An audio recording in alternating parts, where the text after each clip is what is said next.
Welcome to Book Thots, brand lifestyle podcast. We are thoughts for books, and these are our thoughts on books. I'm Jenna. I'm Emily. And I'm Adriana. Three sisters stripping down one book at a time. Today, we are continuing our strip down of ACOWAR with chapters 31 through 40. Before we jump in, we do have a content warning. Today's podcast is rated mature. We are book thoughts after all, so we are going to be using adult language, talking about adult topics, so please pay attention to who may be listening near you. Additionally, this episode will include spoilers for all 5 books.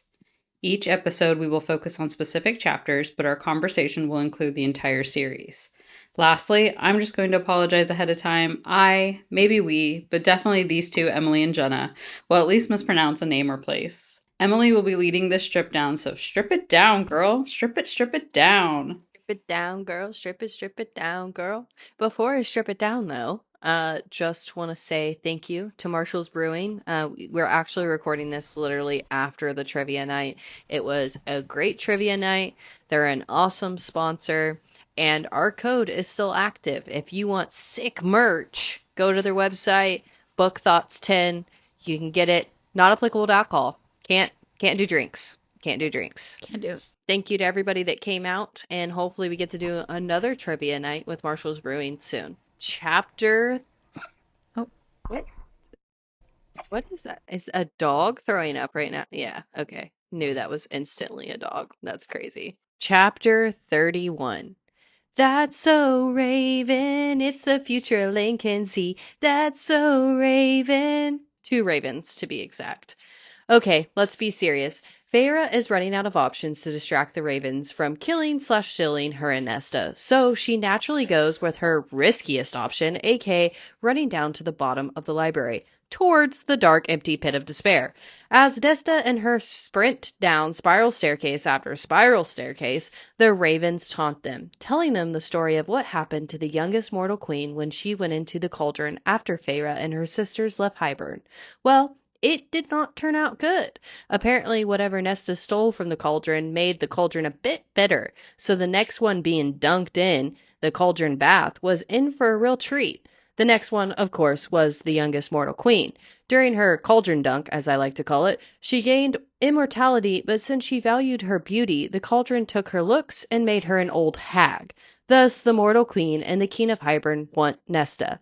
Then it hits Feyre. Elaine had mumbled about young hands withering away not too long ago, and something about twin ravens, too. Elaine saw that this would happen? How? But Feyre has no time to stay on this thought. She must survive this moment. Finally, seeing a way out for Nesta, she tells her to run as she distracts the ravens by pushing over books. They temporarily lose her in the chaos and pitch blackness of the pit. Feyre whispers for help as she remembers the story of Cassian meeting whatever lived at the bottom of the library.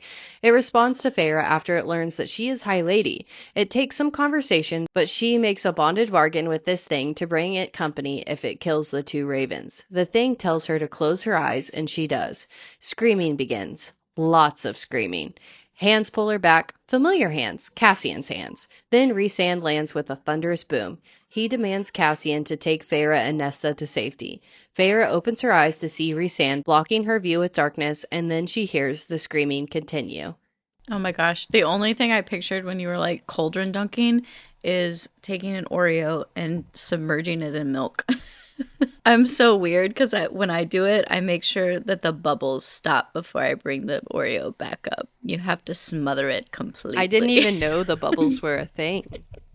Oh, bubbles are a thing. Well, I think it's funny that the ravens are like, the cauldron isn't sentient, but it was kind of pissed. Like, they're like, it's not sentient, but it was kind of mad that you took something from it. I don't know how they're saying it's not sentient because I feel like it just is, right? Do we feel like it is? It even talks to you. They say it's not sentient, and then they list off 5 emotions that it has. To me, that's pretty sentient. It feels like it's holding a bit of a grudge on you, Nesta, but it's not sentient. But also, we need to bring you back so it can take back what you stole, but it's not sentient. Maybe, though, they don't talk to it. Like, maybe it doesn't talk to them. They just know that, like, something went wrong. So that's why they assume? I like that. I think that that's accurate. Could just be a get. I feel like the king, though, has been talked to by it, at least in some kind of capacity. How would they know that Nesta stole something from it? That's No, my if thing. yeah, Nesta's the last person to go in, so it Right. makes sense that she's the one who broke it, but how do they know that she stole or took? I feel like it talks to the king. So it had to have said, like, Mm-hmm. hey, BT Dubs, remember those two sisters that you brought to me? One of them took something from me. I lost my pearls. They're gaslighting Pharaoh and Nesta.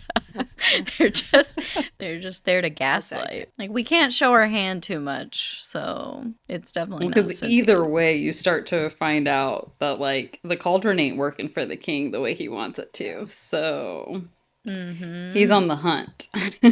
Yep. Well, and it's funny because the creature at the bottom of the library knew of her chat with the bone carver because the stone and wind chat. Yep. So who does the stone and wind chat to? Does that include the King of Hybern? Does it include the cauldron who then tells the King of Hybern things? Like, who all is the stone and wind talking to? To me, that makes me think of when we just had our little history lesson a few chapters back with Cassian, and he tells us about the gods who used to be the mountains, and he used to be the winds, and used to be the rivers. I feel like the winds, rivers, and stones still have some of those godlike, I don't know, attributes, or maybe the gods are still somehow trapped in them. I feel like Bryaxis. I feel like they may be godly as well. So maybe they're communicating through that godlike power. They could be godly, they could be the children of the gods. They're otherworldly, Yeah. for sure. Chapter 32. Cassian pours Nesta and Feyre a tall glass of brandy and asks if Feyre is hurt while they wait for Rhys. Rhysand enters with hands coated in blood. Noticing Feyre's new tattoo from making a bargain, he asks, in a tone that is usually reserved for the Court of Nightmares, what did you give it? Feyre answers, it wanted company to tell it about life. Rhysand then asks, did you volunteer yourself? Feyre says no, it just said someone and didn't specify when. Feyre wants to know if the twin ravens are dead. Yes, but Rhysand was able to look into their minds before killing them. Then the conversation turns to Nesta. Everyone is hunting her down for whatever she stole from the cauldron, and Rhysand wants to know what. Nesta simply states she doesn't know. Not even Amryn can figure it out, and we all know if she can't, then it's a hopeless cause. Then we learn some valuable information from Rhysand. Hybern used a fleeting spell to break in, which is a spell of great power, but it can only be used once. And the wards are still intact. Amryn is currently adapting against the former mentioned spells. Feyre, noticing he seems filled with a ton of rage, asks what's wrong through the bond. Rhysand answers out loud. Obvi, the intruders that got into his house and attacked his mate, plus his own wards kept him from getting there faster, and that Feyre had to make a bargain with the thing at the bottom of the library to survive. Feyre tells him to calm down. He takes a big breath. She then reassures him that nobody got hurt, well, except the ravens, and the King of Hybern showed his hand by coming here. So really, it was like a win. Anyways, Rhysand then shows Feyre what Cassian saw when he first got there mind to mind. And when she pulls away, Rhysand makes the joke that that thing will not be invited to Solstice dinner, but maybe it will be the new punishment. If someone doesn't follow an order, they'll be sent down there to keep it company. Cassian says he'd rather have toilet duty. Before heading to the town home, Rhysand orders Cassian that everyone needs to be inside at moonrise. Amryn will be on the hunt, and once again, I picture the Angel of Death. Everyone is waiting at the townhouse for the four. Rhysand explains that they will keep the knowledge of this attack to the inner circle, and Lucian. They don't want to seem vulnerable when they go to the High Lord meeting in 10 days. Then, out of nowhere, Elaine mumbles the Queen might come. I can only imagine being around someone speaking in half riddles is just absolutely exhausting. Nesta pries more. Lucian is like, should we get her some help? But it's Az who finally understands her. She says the Queen with Feathers of Flame is coming. Az states that the cauldron made her a seer. I think this part made me literally laugh out loud because of our sunshine comment. And Lucian's like, do we need to rush her to the sun? Like, is now the time? Is this How another can one? we make her stop mumbling? like riddles? How do we stop this? I feel like Lucian's reaction here with Elaine is like, "Oh, you're a seer. You're batshit crazy." Like his reaction to me compared to everybody else and the way it's mentioned is kind of like, what do we do with this? It's not a positive reaction. I feel like he was like rushing her to the sunshine before and everybody's like, she's a seer, and then everybody reacts, even him. It kind of clicks and finally makes sense for them because she's talking in riddles. She's not really herself. She seems like she is losing her mind, which, lo and behold, a seer and oracle, they usually do. So, like, that's kind of what I feel like is all kind of coming to the surface. But Azrael is like, there's nothing wrong with her. It's just you guys didn't realize that what she's saying is things she's seeing and they're coming to pass. I think that's why he finally mentions even like you knew about the queen, you knew Yeah. about the ravens, like you warned us all. We just didn't make sense of it at the time. Yeah, and even Elaine reacts when he says it, Yeah. and she's like, "Oh, that's what's going on." I don't know. Maybe it's I don't like Lucian, but I just feel like he has a negative reaction when sorry, the power's going out, I guess. Like lights are getting turned off. And even the next couple of chapters, it doesn't really feel like maybe he's realized I can't force Elaine to accept this mating bond, but also it just seems like he's kind of more distant. I don't know. She definitely seems to have way more of a connection to Azrael than she does Lucian. And I feel like that's the biggest like point everyone makes, and that's why a lot of people ship them. You know what would be weird and why you feel like Lucian kind of distances himself once he realizes she's a seer is if it is actually the Tamlin Lucian swap that a lot of people think happened, and that's why he like realizes she's a seer and that he's not gonna be fooling anybody anymore, and he's like, I gotta go. I gotta get out of here. Dang, I didn't even think of that. Now that's actually that funny. is positive encouragement towards that theory. That's why he's like, I'm leaving tomorrow. If that's good with you guys, drop me off tomorrow. I was thinking about how in a few chapters ago, Elaine asked Lucian if he can hear her heart, and he's like, no, I can't hear your heart. And then she says, but he does. He sees me, or he saw me. And everybody assumes she's talking about her fiance that she was about to marry, the human. But it feels like maybe she's talking about Az. I think she's talking about Az there, to be honest.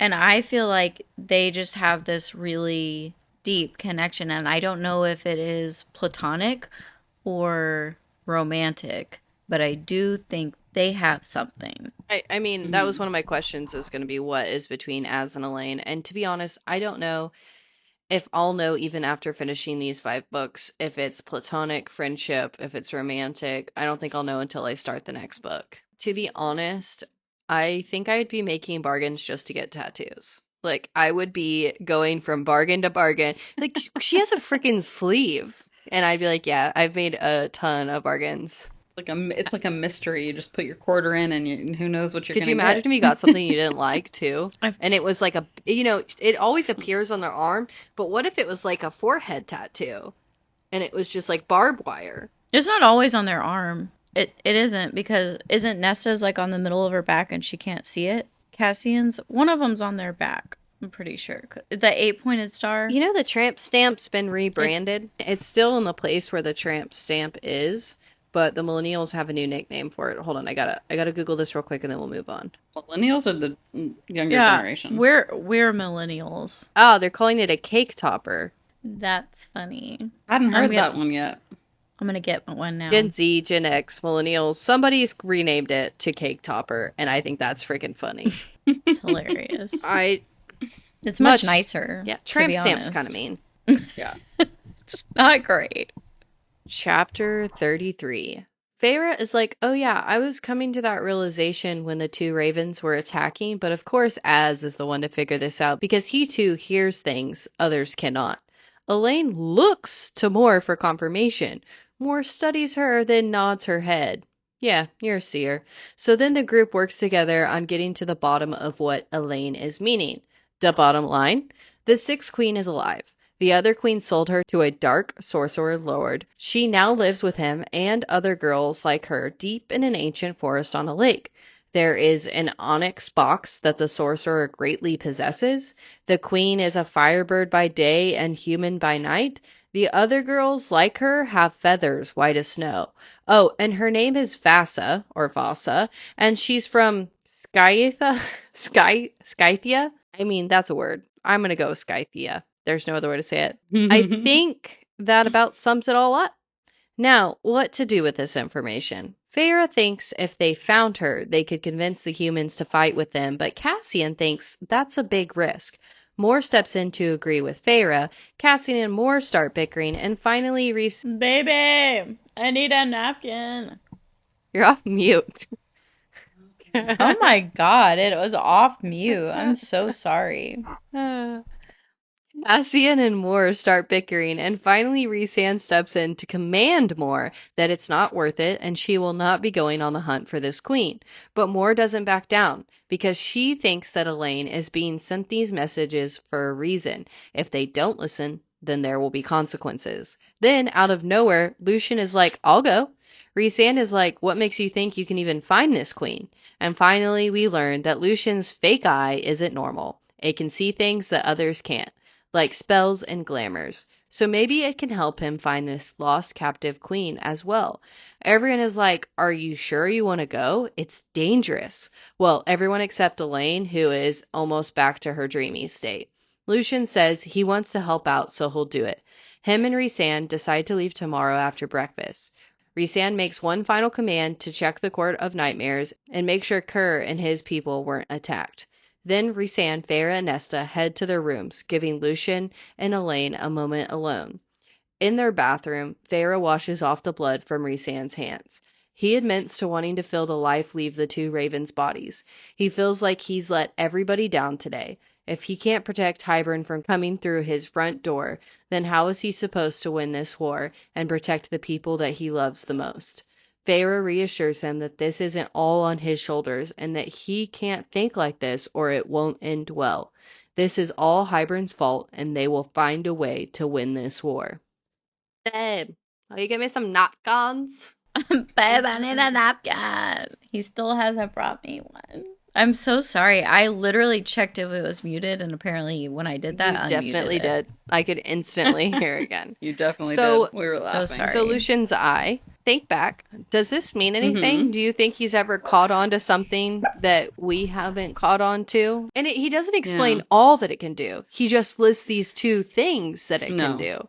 So, like, what else could it do and what Mhm. else has he seen? The mystery behind like his eye is insane because I feel like every time it's mentioned, and you've even pointed it out, or somebody has, that it's like it's everyone's staring at it, and it's not like that's just kind of creepy. It's like, what does that see through? What powers does that have? Because whoever put it in, it's got to be more than just like I can visualize through it. Yeah, I think maybe that's why he's a fox, because he can see people lying. I would honestly feel like taking the time to like when all is Lucian's eye mentioned and what is the scenario so I can just know. I'm just trying to think about when Feyre's glamored her arm when she went. So he saw like one of the tattoos disappear, but he saw that she still had the other one.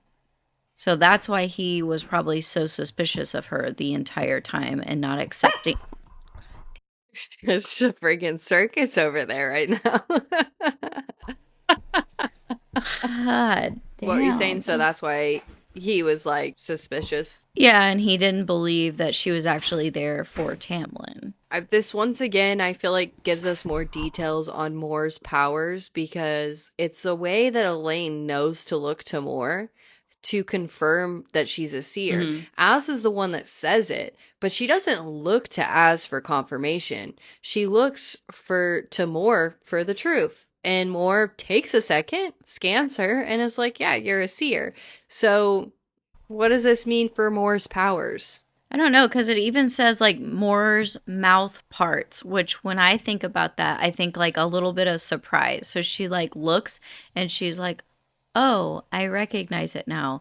We haven't had one in so long that Yeah. I forgot what the power was like, or maybe it is a little different since it's from the cauldron and not whatever Yeah. organic. It was I don't know. I don't know what else a to call it. cauldron dunk and not natural. Yeah, Oreo smothering happened, and now she's a seer.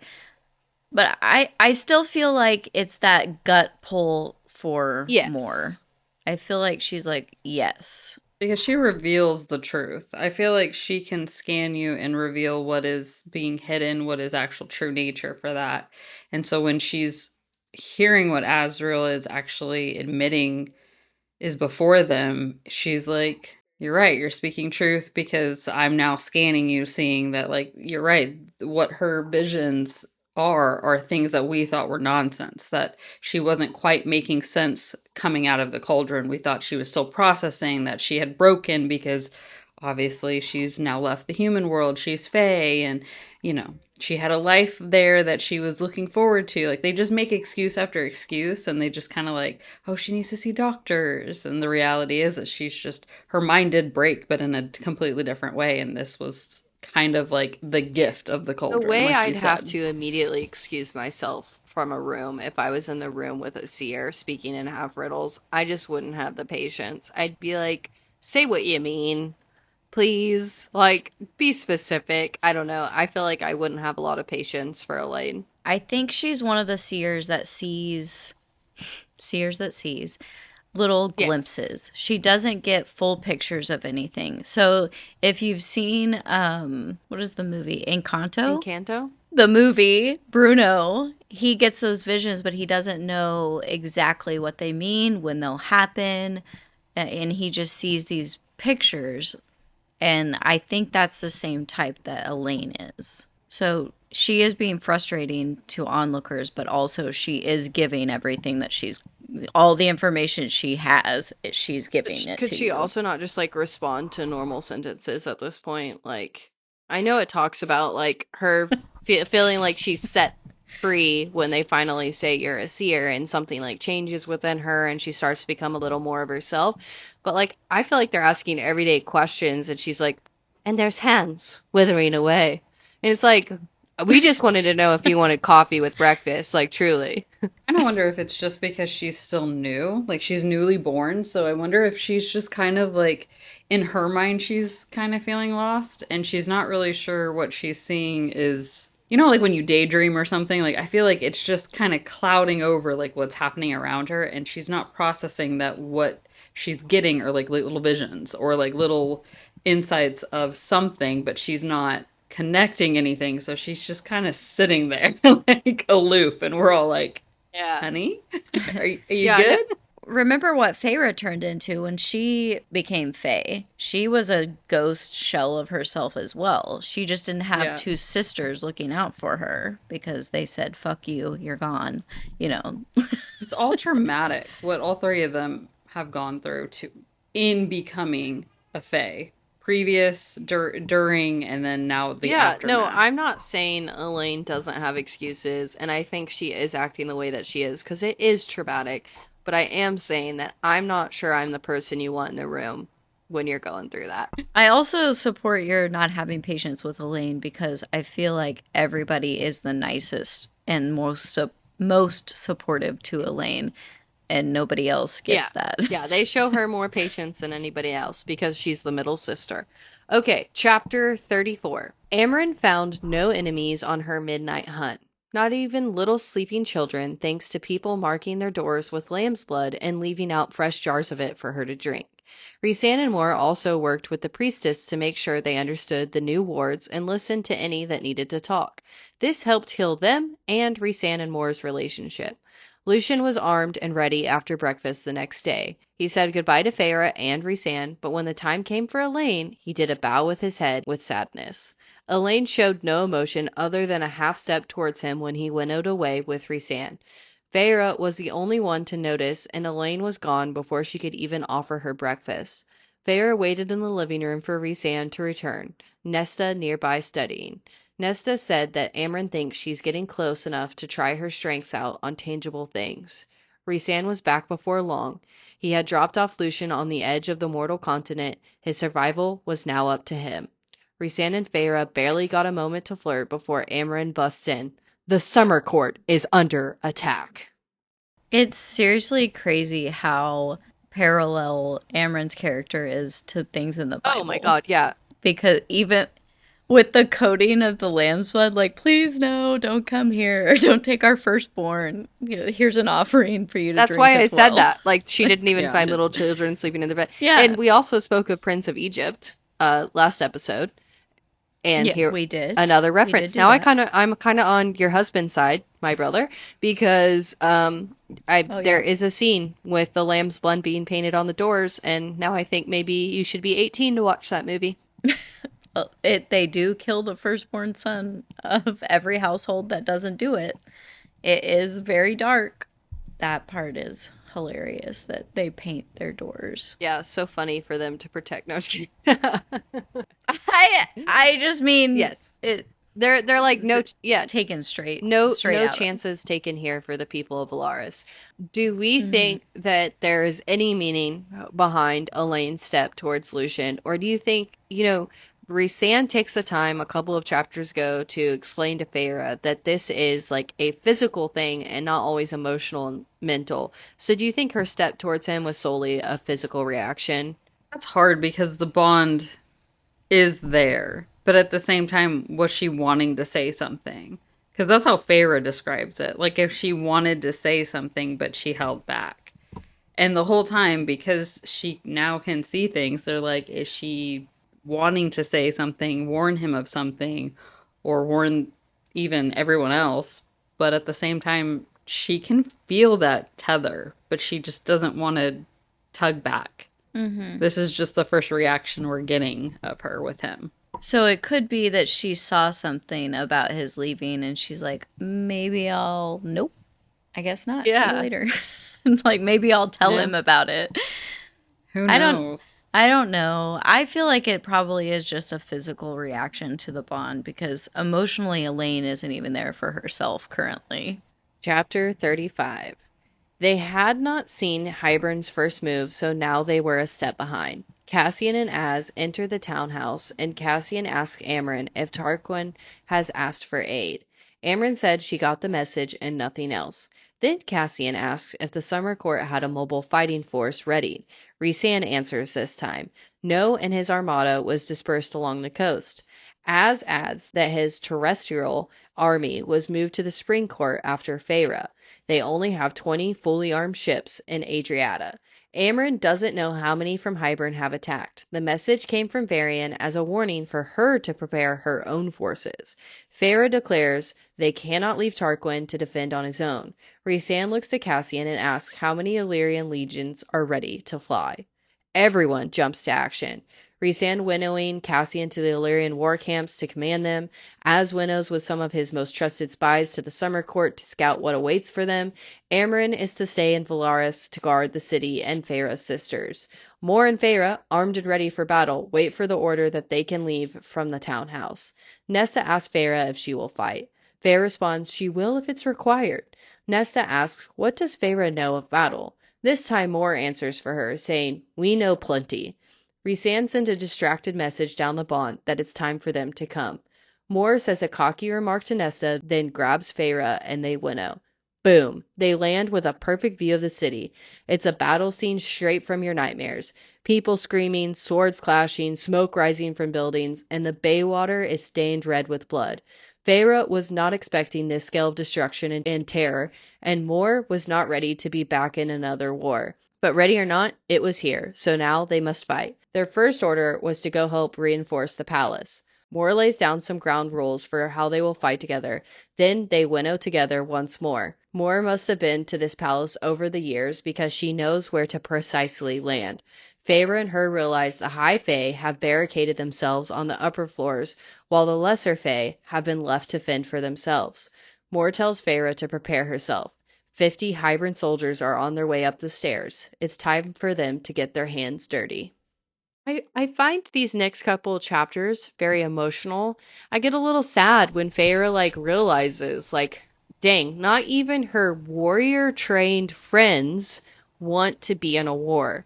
So I think that that speaks volumes to their character, but also just in general, like when you're a soldier training for battle, you're not like wanting battle, you're just expecting it and preparing for it. Right. It comes with that fear of what you're about to experience. You know, it comes with knowing, and if you've been through it previously, like in their case, like they don't want to do this again. They want everything in their bones to avoid this, but here they are. They're fighting for their people, for their home, for everyone to have some type of sanctuary. I didn't remember this book being this bloody, and it's not in these chapters, but in the ones to come, it is just crazy. Feyre goes into like predator mode. She literally she is able to block off who she is and then the warrior that she has to become to fight in this battle. And I say this all the time. I'm pretty sure I have this as a note for after the next chapter, but I do love these chapters because I do feel like Sarah does such a great job of making them they're gruesome but emotional because they're having to mentally battle everything that they're doing and put it to the back of their mind because in order for them to fight, that's the only way they can get through it. So I enjoy is the wrong word, but I love the insight that we get from Feyre here having to do this. Well, more's like if you can't make yourself take the kills, then don't. I'll be able to handle just it. have my back. And Favor's like, I'll do it.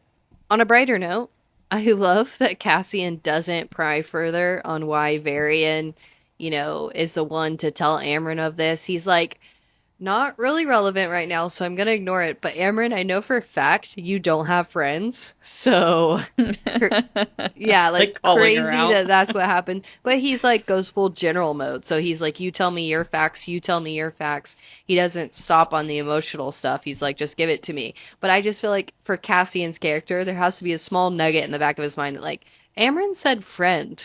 I don't know if she's ever even called me that. Yeah. It's kind of almost like a tease too, because they're kind of like, excuse me? More than friends. Yeah. I want the deets. It's like when you get together with your friend and you're Yeah. like, you're holding out on me. Tell me how you really talk feel. it out. And we know Cassian and Amryn have this like volatile relationship because that they were fighting, and that's why Cassian was kicked out of the townhouse before. So They have a Yeah. very brother-sister relationship. The Really amount do. of winnowing in this chapter is just crazy. I think I would be a bad winnower, if that's even how you say that, because I think I need motion sickness medicine or something. The way they describe it, it feels, I get motion sickness in the car, and this feels worse.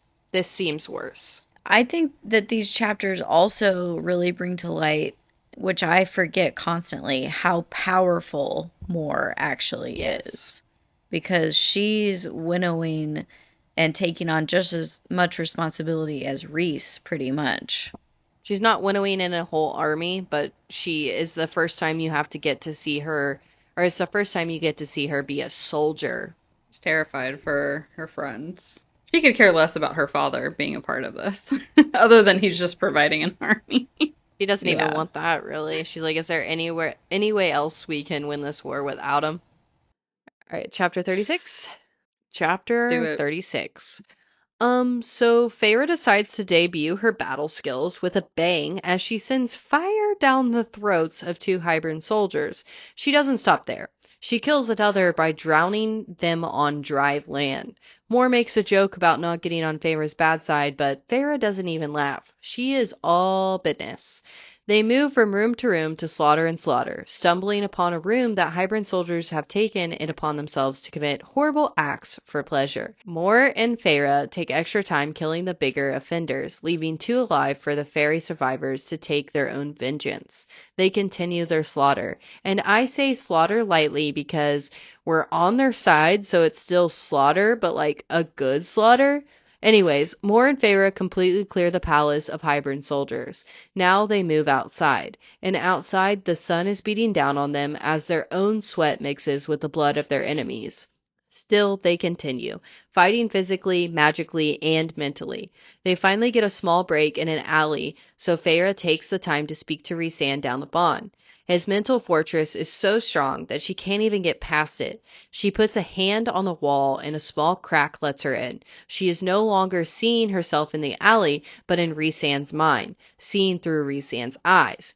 Crack. Rhysand lands on a ship and kills 6 soldiers instantly by turning them into a pink mist. He has tracked down this specific ship because he knows that in it lies the root of why his powers are so weakened. Okay. The soldiers on the ship realize who he is, and they all part as the Hybern King steps from below deck and smiles at Feyre's mate. I just love that Rhysand is like, my powers are dampened and I gotta go find the root of it. And that is said right after he pulverizes 6 people into a bloody mist. Like, oh yeah, your powers are dampened, I guess. I couldn't tell. I just feel as conflicted as Feyre as the necessary killing here. She is just struggling so much with it, but also you're like, killing is bad, but when they get to that like pleasure room, you're like, killing is good. Kill them all, destroy them, torture them. Yeah. Definitely kill these Yeah. bastards. Make them suffer.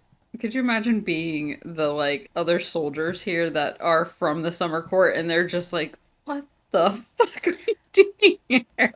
Like, why are we here? Why didn't we just call the night court to Yeah. begin with? These 2 women are taking out everything that literally we couldn't handle. That was just so Well, crazy and they to me. Yeah, and they know that she has kind of like that death threat on her with the blood ruby. So they're kind of like conflicted. Do we? Well, she is helping. We're just going to set this one out. We're going to let you guys handle it Yeah, in I the was about to dark. say, It's and then fine. the Let us lights go know. out and their decision is made for them. And I don't know, there's something about her saying that she can like see the light leave everybody's eyes because she can like see in the dark, and so she can see the fear on their faces, but they can't see her. And I was Yeah. just like, that's just a badass moment. Like, I just love that for her. She's really honed in on those powers. Feyre says she changes her eyes so she can see in the dark, and then she's like, and I think Moore has always been able, she was born with being able to see in the dark. This scene is so powerful too because it's like it reminds me of the training that she went through with Cassian. And it's like you never thought you'd see yourself being on the battlefield or at least being helpful to some degree. They were also trying to teach you to be able to save yourself and to fend for yourself and kind of stuff. But here she is fighting alongside Moore through just everybody, like their heads are being gone instantly. So she's just like, I'm doing the Yeah. best I can. When And I'm it not going to stop. Like, I don't care. when she sends the fire down the guy's throat, it like gives the details of like his organs being singed. Like he burns to death with just a tunnel of fire down his throat. Like not only has she become just Good like for such a her. strong warrior, but she is using her powers to the max violence. Because I feel like she's like, I'm so mad that you're making me do this. Like, I am so mad about this. And she's holding her own next to Moore, who we know is such a seasoned warrior. And when Moore wanted to go searching for the mortal queens, Cassian's the one who's like, no, you can't go. I need you on the Yeah. battlefield. You're Yeah. one of my soldiers and you can't leave. We need our star player. Where's Airbud? Have you guys seen those like videos where it's like your it's like your dad showed up to the game for the first time, but you get passed up. You get benched because the golden retriever is gonna play. You're good. Chapter 37. Here we have the conversation between the King of Hybern and Rhysand on one of the boats for Hybern's forces. The summary? Rhysand can't decide if he wants to take this chance to straight up kill the King of Hybern or take him as prisoner. Feyre, watching from the sidelines of his mind, is like, please just kill him. The King taunts Rhysand with a reminder of Amarantha. He also lets a little rage slip when he talks about all the trouble Feyre has caused, especially killing his incest-loving niece and nephew. Rhysand doesn't take the bait of his taunts until the King of Hybern says that he will take Feyre once Rhysand has died, because he will obviously die, and then he'll give her to Tamlin. And that's when Rhysand pops off a little bit. Well, inner pop off, not physically. We also learned that Feyre's destruction of the Spring Court made a perfect scenario for the King of Hybern to plant his forces there, and that this battle is but an appetizer to the war to come. Rhysand just asks why. Why is the King of Hybern doing this? He answers, he is sick of his people suffering because of lesser Fey and humans, giving and never getting anything in return. So it's time for them to take back what is theirs. Rhysand answers with a, you can try, and throws a slender javelin of power towards the king, but it goes right through him. Like he's not even here? Because he's not. Because why would the king show up to the appetizer and not the main event? My old college javelin. Remember? But the King of Hybern's like substitution jutsu, and he's actually a log. Oh my gosh, this made me so mad because Rhys tests an attack first and tries to get his mind, and it's like whoosh, there's nothing there, and I'm like, at that point, for being as old as you are, as cunning as you are, as smart as you are, how your character is presented, it's frustrating that you still don't understand he's not actually there, and you physically attack him. That was a rough one for me. I kind of get it though, because he's like, he isn't weighing the is he here or not here. He's weighing the should I kill him now or capture him and kill him later.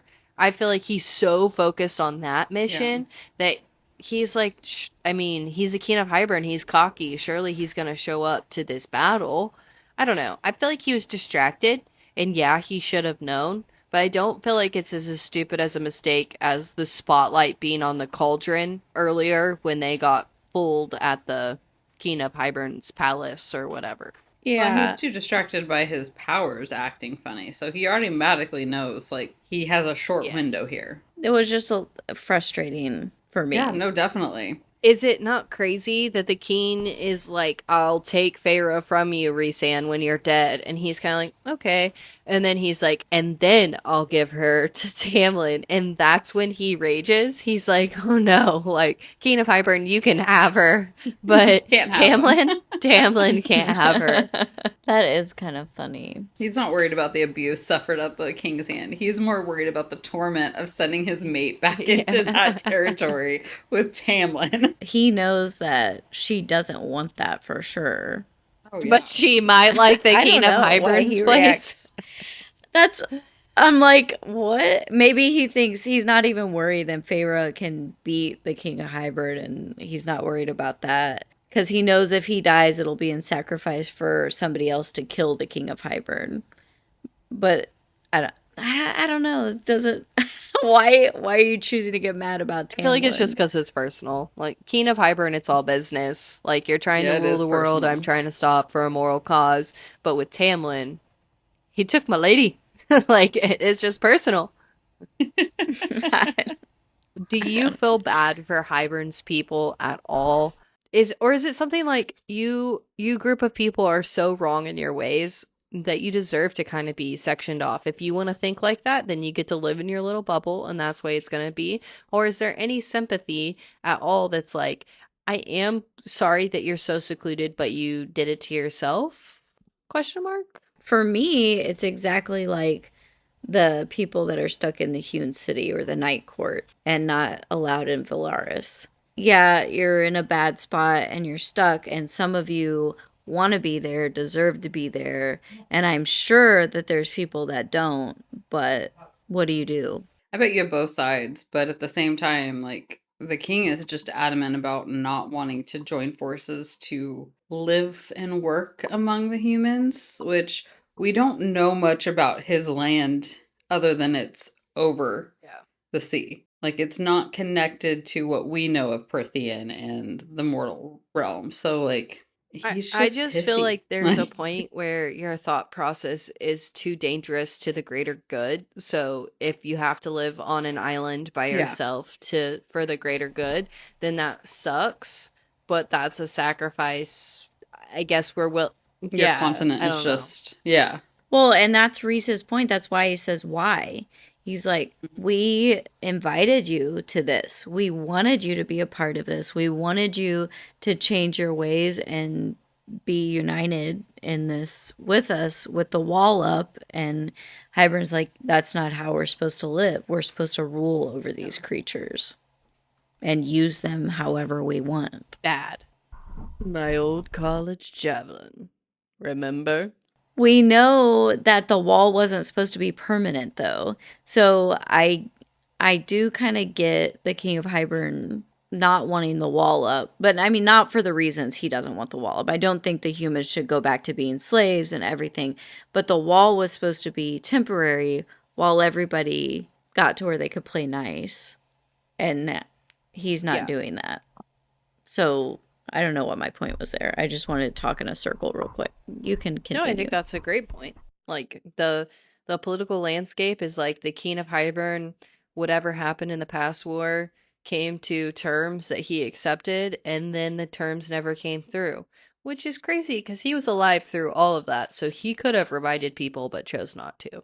Chapter 38. Rhysand says, Feyre, you are here too long. And Feyre comes back to her own mind/body with Mor shaking her by the shoulders. She immediately throws up. Mor takes her to a quieter alley, and Feyre throws up again. The side effects of her first battle obviously hitting her. Mor reassures her with saying she had the same reaction. They all did. Feyre tells her the king was here. Well, kind of here. You know, partly here. Kind of a projection of here. Here adjacent. Mor says they need to get back to the palace. Before they winnow, Feyre realizes how easy it would be to bend to Hybern. Not that it would save lives, but it would save one's soul. It could save your own soul. They winnow to the middle of the palace where High Fae, Illyrians, and Injured had gathered. Feyre is asking where everyone is at when she locks eyes with Varian. Not having the strength to shield herself, Mor puts a buffer in between them. I mean, there is a blood ruby for her head, after all. It seems Feyre and Varian both don't have words for each other. Varian finally just says he's in the oak dining room. Feyre thinks he means Rhysand, but finds Tarquin. He's with his council and a few soldiers leaning over maps. When he locks eyes with Feyre, he asks everyone to leave. He admits to Feyre he thought she had come to finish the job. After the news of the spring court falling spread, he thought for sure he was next, and when he saw the Illyrian soldiers in the sky, he thought it was over. Feyre realizes he does not know that Varian sent a message to Amren. She's about to reply when Rhysand strolls in. The epitome of cool, calm, and collected. He tries to explain they only stole from Tarquin out of necessity to avoid what happened today, but Tarquin isn't buying it. He's bitter. He's angry. He's lost people he loves. Feyre reassures him they want the same thing. Feyre tells him to heal his injured, and they will be at their disposal if needed. Tarquin tells her to get out, all of them. And then Tarquin tells Rhysand to probs not let his mate order other high lords. Rhysand responds with, as High Lady, she can do what she wants. Tarquin laughs at this. Rhysand is always spitting on tradition. Rhysand kisses Feyre's temple, and they winnow away. In the King of Hybern's little monologue he went off on with Rhysand, we hear him blaming Feyre for this attack, saying that she weakened the spring court for his people and his cronies or whatever. Now we're hearing Tarquin pretty much do exactly the same thing and say our borders meet. It's nothing for him to get to us. This is all your fault, Feyre. Like, you're the reason that the spring court fell. How are we blaming this on Feyre when Tamlin literally went to Hybern and said, use my land as your base in Prythian? I love your Tamlin voice. That's their bargain. He made a bargain with Hybern, and that was his part. And now they're going to blame the downfall and convenience that Hybern has being in Spring Court on Feyre?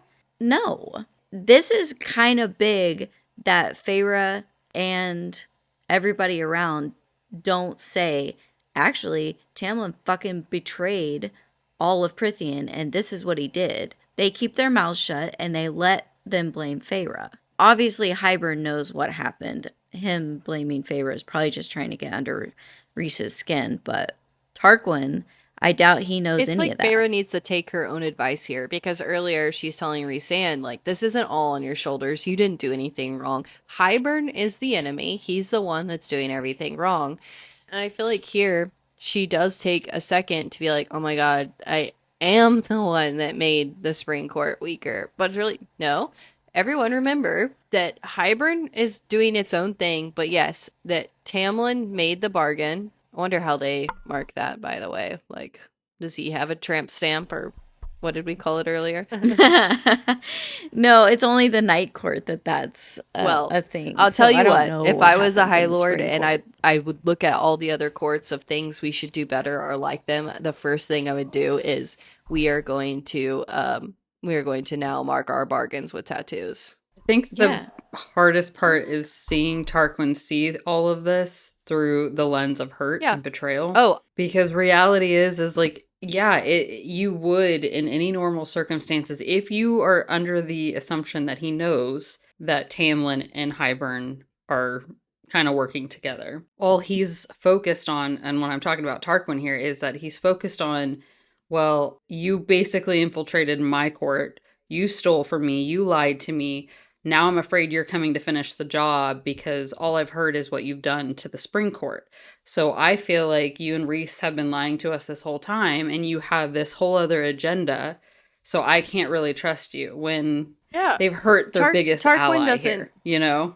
Instead of Tarquin just doesn't coming know clean. who to trust. He's young, he's inexperienced, and he thought he had Right. friends and they betrayed him. I Yeah. understand his hurt 100. I love Tarquin. I think he's one of my favorite characters because he's just like, I feel like such a true character. He's pure. I don't like the way that Tarquin kind of like spits in Rhysand's face. Like, you're always spitting on tradition. I don't like the Yeah. tone. I don't like that he says that, because Tarquin wants to do the same thing. Instead of viewing Feyre as being High Lady, as progress, he tries to use it as an insult against Rhys. I I didn't will like that. say, I don't know I why. didn't take his comment of like, you're always spitting on tradition in a negative way. I felt like it was when you're so mad. This is just how I picture it. When you're so mad at your spouse and then they say something to make you laugh, you just are like, I don't want to freaking laugh at you right now. That's how I took it when he says it here. Like, freaking Rhysand, I'm supposed to be mad at you, but you're always spitting on tradition. Like, I that's how I took it in this scenario. But I Yeah. can totally see how you could take it like, dude, you all want the same thing. I know they betrayed you, but like, seriously, just get with the program. This is war. Move past it. I think reading it would be easier to take it how you're saying. I was listening to it, and so I might be swayed a little bit by the way the Yeah. narration Well, the was. narrator is wrong. I feel like Feyre stops more from saying anything else to Tarquin. And then in the next few chapters, she tells Rhys, we need to come clean and we need to be our true selves to everybody. And this is one more missed opportunity with Tarquin where they could have been their true selves and told him, like, hey, guess what, bud? Tamlin is actually the one who fucked it all up. It's not Feyre. But I felt like she kind of stopped more from saying that. Maybe it And was just then, like they understood that he was probably in the fog of battle, so they're like, maybe now we need to come clean, but maybe now's not the time. But then again, isn't that how you get in any bad situation? So yeah, I don't know. no, I get I it. know Fair we're not point. the only ones who Yeah. is like waiting for that conversation to finally Yeah. like lay it all out on the table, dude. Yeah. Chapter 39. The Illyrian camp was filled with injured in the hills above the summer court. More as Cassian, Rhysand, and Feyre help where they can. As gathers information from his spies, and Cassian offers up encouragement to his wounded soldiers. Rhysand truly is the perfect High Lord that all the soldiers look up to. Feyre works until she can no longer stand, falling asleep on a bucket and waking up on furs in a tent next to Rhysand 3 hours later. Rhysand is still up working, but asks how Feyre is feeling. She says she doesn't know how to feel, and he says he understands. Then she asks if Rhysand is the one to tell the families of the people who died fighting. He says Cassian does. He'll send out the list after he sees who survives the night, and then if he knows them personally, he'll visit the families. Feyre remembers there was a time that Rhysand would look at those same lists hoping to not find Cassian or Asriel's name on them. Then Rhysand draws her attention again by saying that Hybern is making his attacks personal and to taunt him. Today's attack and the library, for example. Feyre grabs his chin and says, "You're not going to die in this war, Rhysand." And it kind of feels like he doesn't believe her because he continues on about how the king alone might be beatable, but him with the cauldron, eh. Feyre grabs his hand and says, "We need allies." They both agree they need to move the meeting with the High Lords up 3 days from now. Feyre, sensing his emotions, his weariness, says, "I love you." Rhysand talks about how he used to dream of her saying that. It wasn't until their visit to the summer court that he had actual hope that might come one day. To the stars who listen and the dreams that are answered. Feyre and Rhysand decide in order to win allies, they need to be their true selves at the next meeting. They'll be honest about everything except Feyre's powers.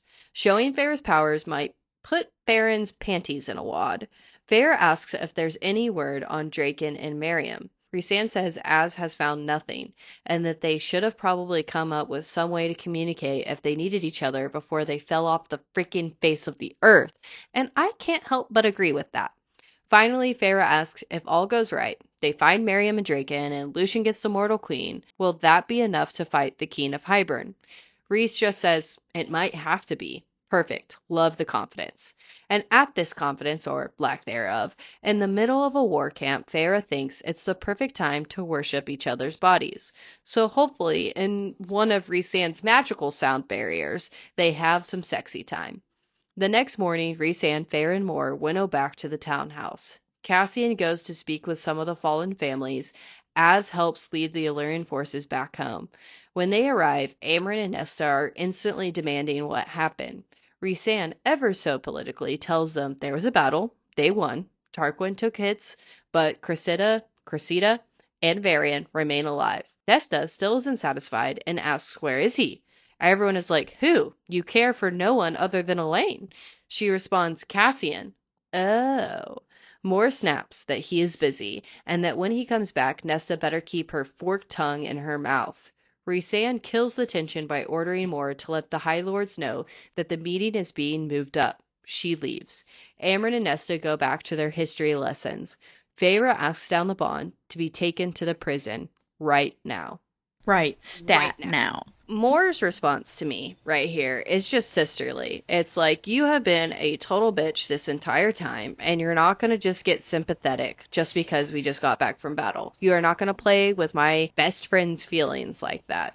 Do you guys get any romantic feelings or anything beyond that? I did not agree with Feyre saying, like, what are we gonna do? Like, if she's jealous about Cassian. The only thing I agreed with is him not being the buffer between her and Asriel anymore. If he gets mated up with Nesta and is totally taken out of the scenario of their little trio of him just being the buffer, then Mor might be feeling insecure about that. I do agree with that. But I don't think that she has romantic feelings at all for Cassian being brought into this at Maybe all. the first time I read it, I thought, oh my gosh, is there something there? But like rereading it, I'm like, that to me just feels like no. And she really goes all Yeah. out too. She says the forked It tongue, and I'm like, damn, like she's holding nothing back. She does get interrupted by Rhys too, but then she even like looks back at Nessa and she's like, "Girl, no. Really, really don't.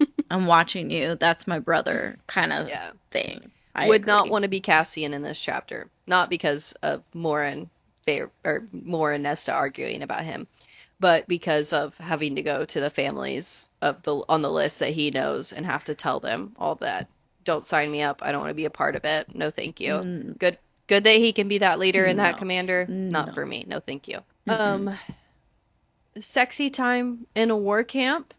Good for them. Gross, but good for them. Glad that they could do it. I don't feel like they've really bathed enough for it to not be gross, but love can look past all. At least they're Fae and Rhys can snap his fingers and all the grime and grossness can go away. Plus, he gets to put up his little magical cone of silence and everything gets kept in the tent that belongs in the tent. I don't get it though. Every time I read a book and there's war in it and there's love in it, the male and the female or whoever is the love interest in the story do it in the war camp tent. And I'm like, why? What? Is it just like because there's impending death involved that I you feel like gotta that get it has to be out? a. Like I think emotions so. are. I think that's like the Yeah. breaking point. It's like if the world was ending, It has if the to world was be. ending, would you take the time to do that kind of thing? Like to show the person you Yeah. love the most that you really love them. I mean, probably. I seen it, yes, but also I would need the magical fae powers to undirty everything. I'm not because doing that if gross. there's blood and mud on you. I love you, and in our deaths, you can still know that I love you, even if we don't do this because you're too dirty for me. Right? Like, that's fair. Feyre's Stop. been talking about blood Stop. being Take a bath. sprayed into her mouth. Can't do it. No. She was just looking for water. She's like, listen, this is Yeah. my first war. But reality is like, how long are we going to be bathed Yeah. in this? Yeah. A long time, honey. She's like, it's really good that we can sit in your war camp and have this moment, but really, do you have a Dasani? I miss the vending machines out front. Dear God. I'm parched and I can taste the copper in I'm just my so mouth. thirsty. Okay, chapter 40. Let's end this shindig. Feyre asked the bone carver to choose something other than the mere ball thingy, because I couldn't remember the name of it when I typed this out. He says no and asks if she is afraid to look into it. She just responds with, "You're not?" And the bone carver says no. She says, "Pick something else," and the bone carver simply states there's nothing else he needs. What would Feyre even give him anyways? Her firstborn? Then points to himself because he is appearing as Feyre's son. Rhysand is like, what? Basically, the conversation ends with the mirror is the only way to win him over. On the way out, they flick a chicken bone to the bone carver to satisfy him, and then Rhysand asks Feyre to see the boy, aka him and Feyre's child. Back at the ranch, aka the townhouse, Feyre and Rhysand are starving and head to the kitchen only to find the twins and Elaine baking bread, and Elaine seems almost happy to be doing so. Feyre is beyond grateful to see a little light back in her eyes. She heads upstairs with Rhys and they're both hungry. Feyre for food, Rhys for her. She gets to decide who eats first. The next morning, Feyre disappoints Nesta by showing up for breakfast instead of Cassian. Nesta asks Feyre if she's going to the meeting in 2 days. Feyre says yes. Then Nesta asks Feyre why she went into battle without a second thought. Feyre says because people needed help. Then Feyre winnows to the House of Wind for flying lessons with Az. In this moment, I would pay money to know what Rhysand sees. I know he's standing outside of the room, so there's no like, does he ever appear in to kind of look at the bone carver? But if he did, or could he have at least looked at the bone carver, and then could there have been a sentence to say, and Rhysand saw the bone carver as X? He does. He comes and leans against the door and looks in. When I can't remember what the bone carver says, but it catches his attention enough where he comes and leans against a door frame. And then we get nothing. We have no idea who he sees. I think it would really help solve we only some ever mysteries if he just told us who he saw. Yeah, it would help a little bit. Love the light coming back to Elaine, even if I don't love Elaine. You know, that's good for her. Yeah, like Lucian's gone. Yeah, maybe that's the true light coming back. She's like, now that Lucian's gone, I can really do this sourdough starter I've been wanting to do with the twins. Yeah. I love that her connections are with the shadows when everybody's always thought of her as light and everybody rushes her to the sunshine right now, but she's connecting with shadows. And is that foreshadowing? I love how we still have yet to get a title for this upcoming book, and we know it's just because it's going to reveal too much. It's gonna be the court of Elaine and Tamlin, or the court. It's gonna be a court of High Lady Elaine taking over the Spring Court. A court of Tamlin dies without redemption. A court of. Keep going, Jenna. Keep going. I could go on. She's just got a Word doc of like every bullet point option we could get. I have a note of Nesta, what's going on in that head of yours, but when I wrote that, I wasn't quite sure what was maybe going. I don't remember what was going on in the head of mine. So I'm not really sure why I wrote that. Maybe I was thinking like, Nesta, why are you asking what Farah's motives are? Are you trying to see if your motives are good enough to help out kind of thing? Well, I think that Nesta's struggling here because she just was involved in the attack and her younger sister saved her again. And she was too weak and too determined to still be a proper human lady or whatever and bullheaded. So she couldn't help. She had to rely on Cassian. And I think she's like, sees Feyre not relying on other people but fighting herself. And she's like, why are you doing this? What makes you different from me? What's Yes. driving you? Even as a high lady, like I think that's what's shocking to her. And it's like you've seen your sister fight for your family, for you guys to survive. Why wouldn't she fight for these people of hers now? Obviously, she doesn't understand that. She was going to look for Feyre, and she has Mm-hmm. determination on her own in some ways to protect her sisters in different ways than Feyre. But I think she's just looking for the driving force behind Feyre always wanting Almost to looking at it like protect. a science project of Right. like, okay, what is like the Hmm. actual, like with no emotion, I'm asking you those questions because I honestly just want to know. She's like, I don't get it. I don't get how you can rush into things like this because I'm not that way. Learn to be that way, Nesta. You have some bite in you, and you are deathly when it We're gonna comes get to to see it. it later. So, We got to see Cassian's eyes when he touched her and he was like, she's so strong and there's so much potential here, even when he touched her, just her arms. Fan photos. theories. Let's jump into them. So when we did the trivia night with Marshall's Brewing, we had people fill out some fan theories. So I'm gonna pick a random one. We're gonna say it, and we might discuss it if we know anything about it. If we don't know anything about it, maybe we'll discuss it next episode, like the start of next episode, or it's up to you to do your own research because we're not the podcast that knows everything. We're just the podcast that says nothing of meaning. So this is like a SJM universe spoiler for sure. So skip to the spotlight if you haven't read the whole universe. So this is a theory not just for ACOTAR basically at all, but for the whole universe. It's The saying Vogue. the Volg are the Astarion. And this is from Nat Page Hmm. and Tina Parker. Well, there's definitely some connection there. That's interesting. I guess I was so focused on the princes and who they created, but like, why wouldn't it be? Like, why They couldn't are it be the two Asteri? evils. I like that. That's a theory I haven't heard, so I'm glad to kind of Or is it play more around the with that one. Asteri to me would be the it would be the other way around for me, and they found the like being those demon princes was the way to control that world. I can see it, but I need refreshers on those books for sure before I'm like, We yes, will come that's back to it. this theory. Yeah, We'll yeah, come back yeah. to this theory as we go over Crescent City and Throne of Glass. Thank you, Nat and Tina. We appreciate it. If you want your fan theory featured, you don't have to be in this little glass container. You can just message us on our Instagram, Facebook, or comment on YouTube or wherever you see fit. Next is the spotlight. Last episode, I talked about the fact that a social media creator called Jennifer Hamilton called her name is Jennifer Hamilton. She like posted an Easter egg with Rebecca Yaros about her book and what Rebecca is doing, and we had no clue what it was.